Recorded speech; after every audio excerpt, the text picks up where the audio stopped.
పోరాడుతున్నాడట. ఎందుకు పోరాటం చేస్తున్నాడో తెలుసా? సంఘములో పరిపూర్ణత కలిగిన వారు లేరట. సంఘములో పరిపూర్ణత కలిగి భక్తి చేసేవారు లేరట. పరిపూర్ణమైన నమ్మకం దేవుని మీద లేదట. పరిపూర్ణంగా దేవునిలో ఉండలేని స్థితిలో ఉన్నారట. దేవుని చిత్తమేటో ఎరిగి నడిచిన ప్రజలు లేరట.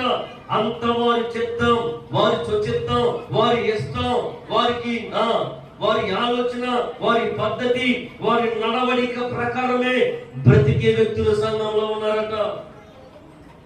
కాబట్టి అతడు దేవుని చిత్తానుసారంగా నడిచే ప్రజలను మీరు నిలబెట్టనయ్యా.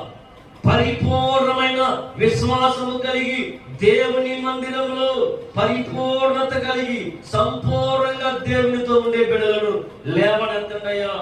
రెండవదిగా నిలకడ కలిగి దేవుని మందిరంలో నిలకడ లేని జీవితం అంట.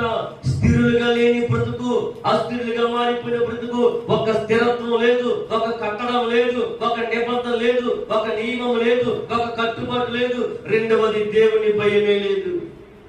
కాబట్టి నిలకడ లేని ప్రజలు ఉన్నారట.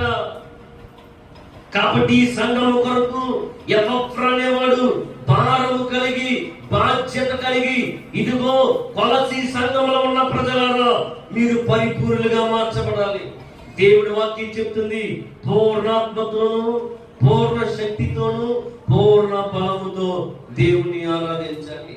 అసంపూర్ణత పనికిరాదు. ఏదో సగం సగం భక్తి పనికిరాదు. సగము దేవుడు సగం లోకము అన్నట్లుగా మనం బ్రతికితే పరిపూర్ణులుగా ఆయన రాజ్యంలో చేరలేవు. కాబట్టి ఎపఫ్రా అనే వ్యక్తి తన సంఘము కొరకు భారం కలిగి ప్రార్థన చేస్తున్నాడు.